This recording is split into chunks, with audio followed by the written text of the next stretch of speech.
लिए बड़ी खुशी और शादमानी की बात है कि हम ज़ियारत मुक़द्दसा मरियम के लिए मरियमाबाद आए हैं, जहाँ पर बहुत सारे लोग और ज़ायरीन पाकिस्तान के मुख्तलिफ़ इलाक़ों से यहाँ पर तशरीफ़ लाए हैं।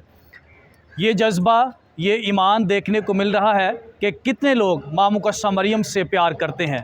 वो इसलिए प्यार करते हैं क्योंकि माँ मुक़द्दसा मरियम हमारे ईमान का हिस्सा है। वो इसलिए प्यार करते हैं क्योंकि वो बाइबल मुक़द्दस का हिस्सा है। वो इसलिए प्यार करते हैं क्योंकि माँ मुक़द्दसा मरियम के ज़रिया से करिश्मे और मौजज़े हो रहे हैं।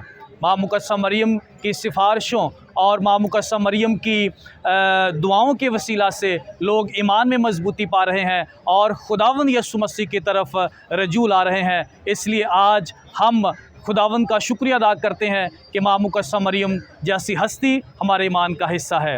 माँ मुक़द्दसा मरियम के नाम की जय। माँ मुक़द्दसा मरियम के नाम की जय।